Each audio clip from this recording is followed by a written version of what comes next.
ઉપલેટા તાલુકાના ખારચિયા ગામે પરિણીતાએ ગળે ફાંસો ખાઈ લેતા ચકચાર મચી ગઈ છે। આ ઘટનાને લઈને મૃતકના પરિવારજનોએ પતિ અને સાસરિયાઓ પર ત્રાસ અને મારપીટના ગંભીર આક્ષેપો કર્યા છે। ત્યારે પોલીસે મૃતદેહને ફોરેન્સિક પોસ્ટમોર્ટમ માટે રાજકોટ ખસેડી વધુ તપાસ હાથ ધરી છે। ઉપલેટાના ખારચિયા ગામે રહેતી ઈશાબેન હિતેન્દ્રભાઈ ઉર્ફે રામભાઈ બગડા નામની પરિણીતાએ પોતાના ઘરે ગળાફાંસો ખાઈ લીધો હતો। ગંભીર હાલતમાં તેમને પ્રથમ ખારચિયા અને ત્યારબાદ ભાયાવદર સરકારી હોસ્પિટલમાં ખસેડવામાં આવ્યા હતા। જો કે સારવાર દરમિયાન તેમનું મોત નીપજ્યું હતું। ઘટનાની જાણ થતાં મૃતકના માવતર પક્ષના લોકો ભાયાવદર હોસ્પિટલ પહોંચ્યા હતા। પુત્રીના મોતના સમાચાર સાંભળતા પરિવારમાં શોકનો માહોલ છવાઈ ગયો હતો।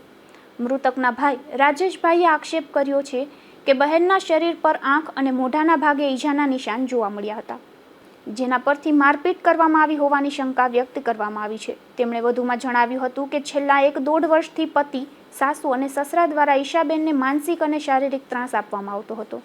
પરિવારના આક્ષેપોને ધ્યાનમાં લઈ પોલીસે મૃતદેહને ફોરેન્સિક પોસ્ટમોર્ટમ માટે રાજકોટ સિવિલ હોસ્પિટલ ખાતે ખસેડ્યો છે।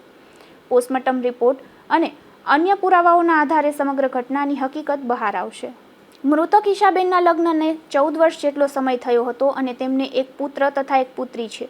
હાલ પોલીસે સમગ્ર મામલે વધુ તપાસ શરૂ કરી છે। Bureau report, Gujarat news, Upleta.